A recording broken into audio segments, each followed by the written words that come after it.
ఓం నమ శివాయ. శ్రీ మాత్రే నమః. ఓం శ్రీ సాయిరం. అందరికీ నమస్కారం అండి. డిసెంబర్ 30 ముక్కోటి ఏకాదశి రోజు బియ్యం డబ్బాలో ఇది పెడితే చాలు కష్టాలన్నీ సమస్యలన్నీ పోతాయి. సంవత్సరం అంతా కూడా డబ్బు వస్తుంది. మన హిందూ సాంప్రదాయంలో ఎన్నో పండుగలు వస్తూ ఉంటాయి, పోతూ ఉంటాయి. కానీ కొన్ని తిథులు మాత్రం చాలా చాలా విశేషమైనవి. అటువంటి అత్యంత శక్తివంతమైన పవిత్రమైన రోజు రాబోతుంది. అదే ముక్కోటి ఏకాదశి. దీనినే మనం వైకుంఠ ఏకాదశి అని కూడా పిలుచుకుంటూ ఉంటాం. ఏడాదికి 24 ఏకాదశులు వస్తే వీటన్నిటిలోకెల్లా రారాజు లాంటిది ఈ ముక్కోటి ఏకాదశి. ఎందుకంటే సాక్షాత్తు ఆ వైకుంఠ ద్వారములు తెరుచుకొని శ్రీ మహావిష్ణువు మనకు దర్శనమిచ్చే అద్భుతమైన రోజు ఇది.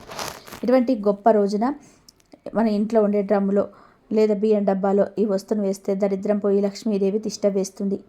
సంవత్సరం అంతా కూడా కలిసి వస్తుంది. ధనానికి ధాన్యానికి లోటు అనేది రాదు. పట్టిందల్లా బంగారంలాగా మారుతుంది అనే శాస్త్రాలు చెప్తూ ఉన్నాయి. మరి ఈ ముక్కోటి ఏకాదశి రోజున మన వంటింట్లో ఉండే బియ్యం డబ్బాలో ఏ చిన్న వస్తువు పెడితే మనకు తలరాత మారిపోతుంది అనే విషయాన్ని వీడియోలో చాలా వివరంగా తెలుసుకుందాం.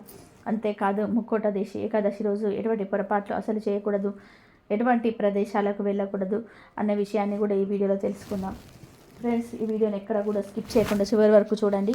ఎందుకంటే ఇందులో చెప్పే ప్రతి మాట కూడా మీ జీవితంని మార్చేది. అసలు విషయంలోనికి వెళ్ళే ముందు దయచేసి ఈ వీడియోకి ఒక లైక్ చేయండి. అలాగే మనందరికీ ఆ శ్రీమన్నారాయణుడి అనుగ్రహం కలగాలని కామెంట్ బాక్స్లో శ్రీమన్నారాయణ అని తప్పకుండా కామెంట్ చేయండి. అసలు మన ఇంట్లో లక్ష్మీదేవి ఎక్కడ ఉంటుంది అన్న విషయం గురించి మాట్లాడుకుందాము. చాలామంది దేవుడి గదిలో లక్ష్మీదేవి ఉంటుంది అనుకుంటారు, బీరువాలు ఉంటుందని అనుకుంటారు. నిజంగా లక్ష్మీదేవి స్థిర నివాసం ఉండేది మన వంటింట్లో.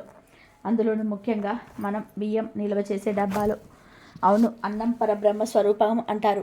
అటువంటి అన్నానికి మూలమైన బియ్యం అంటే సాక్షాత్తు అన్నపూర్ణదేవి అంటే లక్ష్మీ స్వరూపమే కదా. మనం చాలా సందర్భాలు చూస్తూ ఉంటాము. మన పెద్దవాళ్ళు బియ్యం డబ్బా ఖాళీ అయిపోతే బియ్యం అయిపోయాయి అని అననిచ్చేవారు కాదు, బియ్యం నిండుకున్నాయి అని చెప్పేవారు. ఎందుకు అంటే ఆ డబ్బా ఎప్పుడు కలకలలాడుతూ ఉండాలి. ఈ మధ్యకాలంలో మనం బియ్యం డబ్బాను చాలా అశ్రద్ధ చేస్తున్నాం. ప్లాస్టిక్ డబ్బాలో పోసేస్తూ ఉన్నాం, ఎక్కడ పడితే అక్కడ పెడుతూ ఉన్నాం. కానీ మీరు గమనించండి, పూర్వపు రోజుల్లో బియ్యం నిల్వ చేయడానికి పెద్ద పెద్ద గాదెలు ఉండేది, లేదా మట్టి కుండలు, ఇత్తడి పాత్రలు వాడేవారు. ఆ బియ్యం డబ్బాను ఎంత పవిత్రంగా చూసుకునేవారు. ఈరోజు మనం తెలుసుకోవాల్సిన అసలు విషయం ఇదే. మీ ఇంట్లో ఆర్థిక సమస్యలు ఉన్నాయా? చేతిలో చిల్లి గవ్వ కూడా నిలవటం లేదా? అయితే ముందు మీ బియ్యం డబ్బా పరిస్థితిని గమనించండి. చాలామంది ఇళ్లలో బియ్యం డబ్బాలో పురుగులు పట్టి ఉంటాయి, లేదా అడుగున దుమ్ము పేరుకుపోయి ఉంటుంది. బియ్యం డబ్బా చుట్టూ బూజులు పట్టి ఉంటాయి. కానీ అలా బియ్యం డబ్బా దుమ్ము ధూళితో ఉండకూడదు. అది దరిద్రానికి సంకేతం. మనం ఎప్పుడైతే బియ్యాన్ని గౌరవం చేస్తామో అప్పుడే ఆ తల్లి మన కనుక వర్షం కురిపిస్తుంది. బియ్యం డబ్బా అనేది మన ఇంటికి అక్షయ పాత్ర లాంటిది. దాని విషయంలో మనం పాటించాల్సిన నియమాలు చాలా ఉన్నాయి. ముందుగా ఎప్పుడు కూడా బియ్యం డబ్బాను నేల మీద డైరెక్ట్గా పెట్టకండి. దాని కింద ఒక పేపర్ కానీ ప్లాస్టిక్ కవర్ కానీ వేసి దాని మీద డబ్బా పెట్టాలి. ఎందుకంటే లక్ష్మీదేవి నేల మీద పెట్టి అగౌరవపరిచినట్టే. అలాగే మనం బియ్యం డబ్బాలో ఎప్పుడు కూడా మనం అన్నం వండుకోవడానికి బియ్యం తీసే గ్లాసు లేదా రవ్వ ఉంటుంది కదా, దాన్ని లోపలే వదిలివేయకూడదు. బియ్యం తీసిన వెంటనే ఆ గ్లాసును బయట పెట్టుకోవాలి తప్ప బియ్యంలో కూర్చి పెట్టకూడదు. ఇది చాలా చిన్న విషయంలా అనిపించవచ్చు, కానీ వాస్తురీత్యా మరియు ఆధ్యాత్మిక రీత్యా ఇది చాలా పెద్ద దోషం. ఇంకొక ముఖ్యమైన విషయం ఏంటంటే చీకట్లో ఎప్పుడు బియ్యం తీయకూడదు. సాయంత్రం దీపారాధన అయ్యాక బియ్యం డబ్బాలో చేయి పెట్టకూడదు అని మన పెద్దలు అందుకే చెప్తుంటారు. ఒకవేళ తప్పనిసరిగా పరిస్థితుల్లో బియ్యాల్సి వస్తే లైట్ వేసి అన్నపూర్ణదేవిని తలుచుకొని అప్పుడు తీయాలి. అలాగే బియ్యం డబ్బాను ఎప్పుడు పడితే అప్పుడు, ఏ వారం పడితే ఆ వారం శుభ్రం చేయకూడదు. శుక్రవారం నాడు, మంగళవారం నాడు బియ్యం డబ్బాను పూర్తిగా ఖాళీ చేసి కడగడం లాంటివి చేయకూడదు. ఏదైనా గురువారం కానీ బుధవారం కానీ చూసుకొని శుభ్రం చేసుకోవాలి. ఇంకో రహస్యం ఏమిటంటే మనం బియ్యం డబ్బాలో ఎప్పుడు ఒకే రకమైన బియ్యం మాత్రమే ఉంచాలి. అంటే పాత బియ్యం అయిపోకుండానే కొత్త బియ్యం తెచ్చి వాటి మీద పోసేస్తూ ఉంటారు చాలామంది. అలా చేయకూడదు. పాతవి పూర్తిగా వాడేసిన తర్వాత డబ్బాను శుభ్రం చేసుకొని దానికి పసుపు కుంకుమ బొట్లు పెట్టి అప్పుడు కొత్త బియ్యం పోయాలి. ఇలా చేయడం వలన ఇంట్లో ధనానికి లోటు అనేది ఉండదు. ధాన్యం ఎక్కడ ఉంటుందో ధనం అక్కడ ఉంటుంది. మనం ఎంత సంపాదించినా తినడానికి తిండి లేకపోతే ఆ సంపాదన వృధానే కదా. మనం అందుకే ఆ అన్నం పెట్టే బియ్యం డబ్బాను లేవతలా పూజించాలి. మీరు ఎక్కడైనా గమనించారా? మనం ఏదైనా శుభకార్యం జరిగితే అక్షింతలు వేస్తాము. ఎందుకంటే బియ్యం శుభానికి సంకేతం. అలాంటి బియ్యాన్ని మనం నిల్వ చేసే పాత్ర ఎంత శుభ్రంగా, ఎంత పవిత్రంగా ఉంటే మన జీవితం అంత బాగుంటుంది. ఇంకా వివరంగా చెప్పాలంటే బియ్యం డబ్బాలో ఎప్పుడు కూడా పురుగులు పట్టకుండా చూసుకోవాలి. అందుకోసం మన రకరకాలుగా కెమికల్స్ వాడాల్సిన అవసరం లేదు.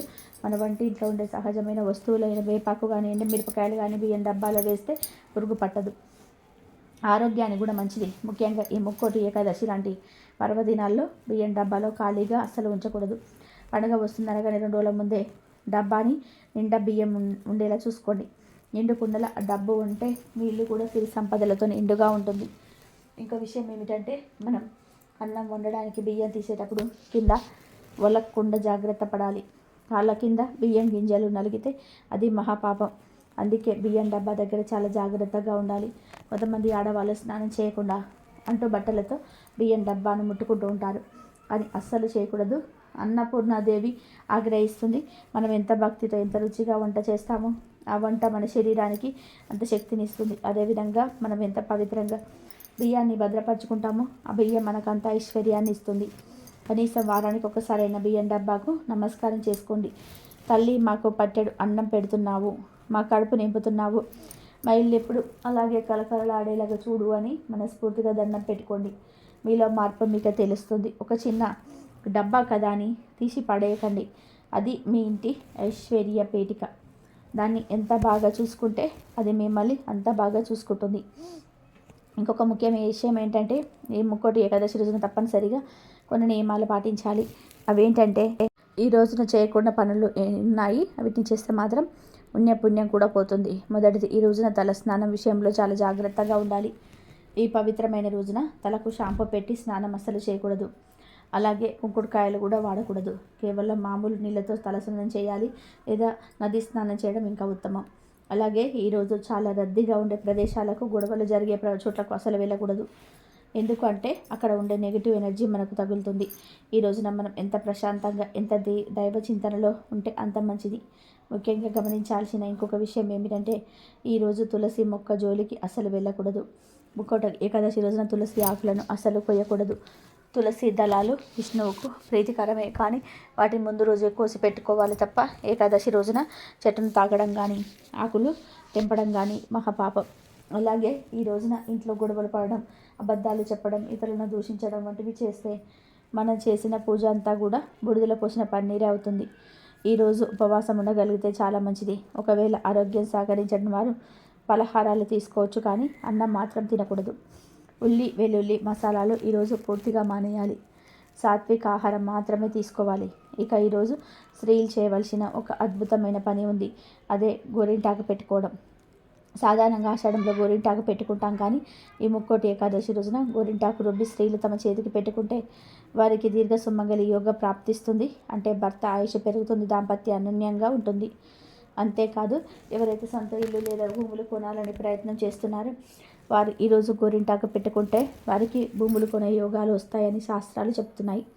ఆ శ్రీమన్నారాయణ చేతిలో ఉండే శంకు చక్రాలు ఎంత పవిత్రమో, స్త్రీల చేతికి ఉండే గోరింటాకు కూడా అంత లక్ష్మీప్రదమైనది. అంతేకాదు, ఈ ముక్కోటి ఏకాదశి రోజున మీరు బజారుకు వెళ్ళి ఉప్పును కానీ, పసుపును కానీ కొని ఇంటికి తీసుకొని రండి. మనం మామూలుగా ఎప్పుడు పడితే అప్పుడు సరుకులు తెచ్చుకుంటాము, కానీ ఈ విశేషమైన రోజున గల్లుడుప్పు ప్యాకెట్ను కానీ, లేదా మంచి పసుపు ప్యాకెట్ను కానీ తెచ్చి దేవుడి దగ్గర పెట్టి ఆ తర్వాత వంటల్లో వాడితే మొదలు పెడితే సంవత్సరం అంతా లక్ష్మీదేవి మీ ఇంట్లోనే స్థిర నివాసం ఉంటుంది. ఉప్పు లక్ష్మీ స్వరూపం, పసుపు మంగళకరమైన వస్తువు. ఈ పర్వదినాన ఇంటికి రావడం అంటే సాక్షాత్తు ఆ లక్ష్మీ నారాయణులు మీ ఇంటికి వచ్చినట్టే లెక్క. కాబట్టి ఈరోజు ఉప్పు ప్యాకెట్ను లేదా పసుపు ప్యాకెట్ను కొని తెచ్చుకోవడం మర్చిపోకండి. కేవలం 10-20 రూపాయలతో పోయేది, కానీ వచ్చే ఫలితం మాత్రం కోట్లలో వస్తుంది. డబ్బులు లేక ఇబ్బంది పడేవారు, అప్పుల బాధలో ఉన్నవారు ఈ చిన్న పని చేసి చూడండి. మీ ఆర్థిక పరిస్థితి మార్పు మీకే తెలుస్తుంది. ఇక ఈ ముక్కోటి ఏకాదశి రోజు బియ్యం డబ్బాలో ఇదొక్కటి వేస్తే చాలు ధనం దూసుకొస్తుంది అని శాస్త్రాలు చెప్తూ ఉన్నాయి. ఈ బియ్యం డబ్బా పరిహారం సామాన్యమైనది కాదు. మన పెద్దలు రహస్యంగా ఆచరించిన ఒక అద్భుతమైన ధనాకర్షణ మార్గం. ఇది కేవలం ఒక పూజ కాదు, మన ఇంట్లోకి లక్ష్మీదేవిని శాశ్వతంగా ఆహ్వానించే ఒక గొప్ప ప్రక్రియ. కాబట్టి ఇప్పుడు మనం చెప్పుకోబోయే ప్రతి మాటను, ప్రతి చిన్న విషయాన్ని కూడా చాలా శ్రద్ధగా వినండి. ఎందుకంటే ఇందులో వాడే ప్రతి వస్తువుకు ఒక విశిష్టమైన శక్తి ఉంటుంది. ముందుగా ఈ పరిహారాన్ని ఎప్పుడు చేయాలన్న విషయం దగ్గర చాలామందికి సందేహాలు వస్తూ ఉంటాయి. దీనికి ఒక ప్రత్యేకమైన సమయం ఉంటుంది. ముక్కోట ఏకాదశి పర్వదినాన ఈ పరిహారాన్ని చేసుకోవాలి. ఈరోజు ఉదయం వైకుంఠ ద్వార దర్శనం చేసుకొని దేవుడి పూజ అంతా అయిపోయిన తర్వాత మధ్యాహ్నం 12 గంటల నుంచి రాత్రి 12 గంటలలోపు ఎప్పుడైనా మీరు ఈ పరిహారాన్ని చేసుకోవచ్చు. సాధారణంగా మనం ఏ పని చేసినా ఉదయం పూట చేయాలి అనుకుంటాం, కానీ విశేషమైన ధన ఆకర్షణ పరిహారానికి మధ్యాహ్నం 12 తర్వాత సమయం చాలా అద్భుతంగా పనిచేస్తుంది. మీరు మధ్యాహ్నం భోజనం అయ్యాకైనా, లేదా సాయంత్రం దీపారాధన సమయంలోనైనా, లేదా రాత్రి పడుకునే ముందు ప్రశాంతంగా ఉన్నప్పుడైనా చేసుకోవచ్చు. ఒక చిన్న విషయం గుర్తుపెట్టుకోండి, ఖచ్చితంగా ఏకాదశి తీరి ఉన్నప్పుడే చేసుకోవాలి, ద్వాదశి వచ్చాక చేయకూడదు. ఎందుకంటే ఆ రోజున ఉండే వైబ్రేషన్, ఆ రోజు విశ్వంలో ఉండే పాజిటివ్ ఎనర్జీ ఈ పరిహారానికి ప్రాణం పోస్తుంది. ఇక ఈ పరిహారం చేయడానికి మొదట కావాల్సిన వస్తువుల గురించి మాట్లాడుకుందాం. ఇవి మన వంటింట్లో దొరికే సామాన్యమైన వస్తువులే అనిపించవచ్చు, కానీ తాంత్రిక శాస్త్రం ప్రకారం మీ దీనికి సరైన ప్రకారంలో కలిపితే వారి రేట్ల పెరుగుతుంది. ముందుగా మీరు సేకరించుకోవాల్సింది ఒక పసుపు రంగు వస్త్రం. ఎందుకు పసుపు రంగు వస్త్రము అంటే, పసుపు అనేది గురుగ్రహానికి సంకేతం. మన జాతకంలో గురుడు బాగుంటేనే చేతులు డబ్బు నిలుస్తుంది. అంతేకాదు ఆ శ్రీమన్నారాయణుడికి అత్యంత ప్రీతికరమైన రంగు పీతాంబరం అంటే పసుపు రంగు. స్వామి అనుగ్రహం మనకు కలగాలి అంటే ఆ రంగు వస్త్రం ఉండాల్సిందే. ఈ వస్త్రం మరి పెద్దది అవసరం లేదు.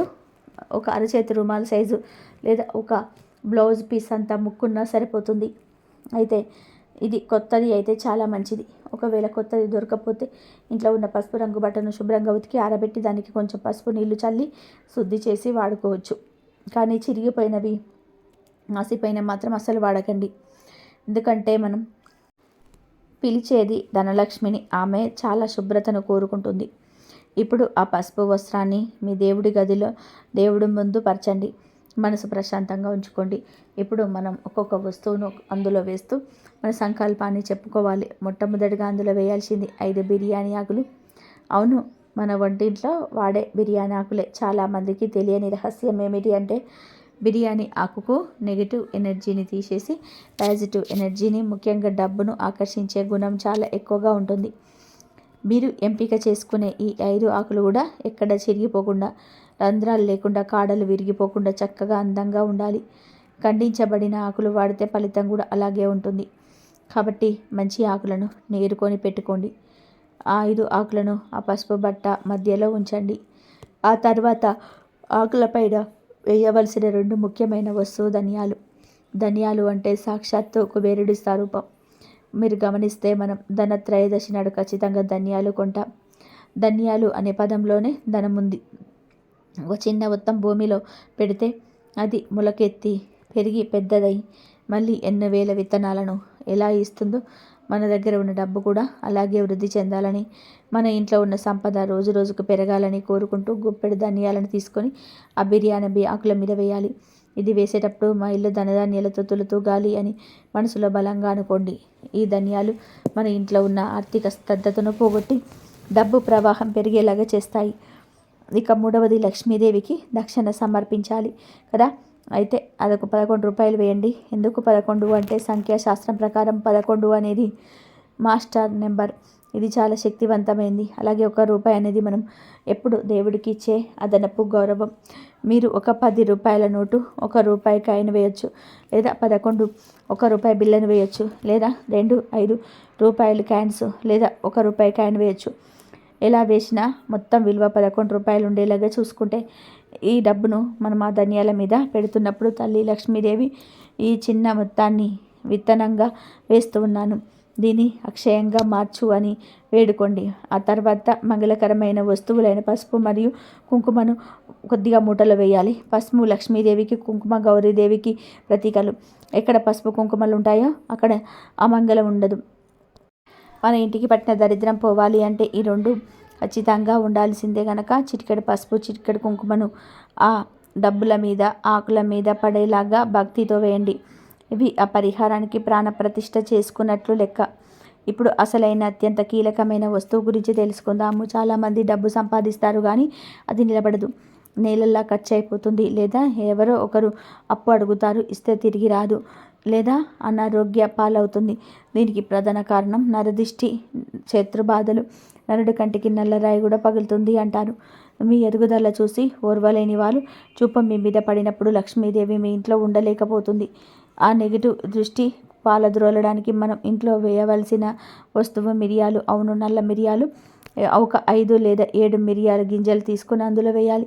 మిరియాలు ఘాటుకు ఆ శక్తికి ఎలాంటి దుష్ట శక్తి అయినా పారిపోవలసింది. మన ధనానికి, మన సంపాదనకు ఒక రక్షణ కవచంలా, ఒక సెక్యూరిటీ గార్డ్లా ఈ మిరియాలు పనిచేస్తాయి. ఎప్పుడైతే మనం మిరియాలు వేస్తామో అప్పుడే మన పరిహారం సంపూర్ణమవుతుంది. ఒక డబ్బు రావడమే కాదు, వచ్చే డబ్బు మన దగ్గరే భద్రంగా ఉండాలంటే ఈ మిరియాలు తప్పనిసరి. ఇప్పుడు వస్తువులన్నీ వేసేసాం కదా. ఇప్పుడు మీరు చేయాల్సింది ఏమిటి అంటే కళ్ళు మూసుకొని ఆ శ్రీమన్నారాయణ పాదాలను మనసులో తలుచుకొని మన సమస్యలన్నీ ఆయన పాదాల దగ్గర వదిలివేయండి. మీరు నా ఆర్థిక కష్టాలు తీరిపోవాలి, అప్పులు తీరాలి, నా భర్త వ్యాపారం బాగుండాలి, లేదా నా పిల్లల ఉద్యోగం బాగుండాలి, మా ఇల్లు సిరి సంపదలతో నిండిపోవాలి అని మీకు ఏ కోరిక ఉంటే ఆ గట్టిగా స్పష్టంగా కోరుకోండి. సంకల్పం ఎంత బలంగా ఉంటే ఫలితం అంత త్వరగా వస్తుంది. ఆ తర్వాత ఆ బట్టను మెల్లగా దగ్గరికి తీసి లోపల ఉన్న వస్తువులు కింద పడిపోకుండా జాగ్రత్తగా ఒక చిన్న మూటలాగా కట్టాలి. దీనికి దారం ఏదైనా వాడొచ్చు. పసుపు దారం ఉంటే మరీ మంచిది, లేకపోతే మామూలు దారమైనా సరే పర్వాలేదు. కానీ ముడి వేసేటప్పుడు మాత్రం మీ కష్టాలన్నీ బంధించేస్తున్నాను, ఇక అవి నన్ను బాధ పెట్టవు అనుకుంటూ గట్టిగా ముడేయండి. ఇక్కడితో అయిపోలేదు. ఇప్పుడు అసలు కట్టముంది. ఆ కట్టిన మూట పైన మనం ఇందాక వాడిన కుంకుమను కొంచెం తడిపి లేదా గంధం అరగదీసి దాంతోనైనా సరే ఆ మూట మీద గోవిందనామం పెట్టండి. గోవిందనామానికి ఉన్న శక్తి అంతా ఇంత కాదు.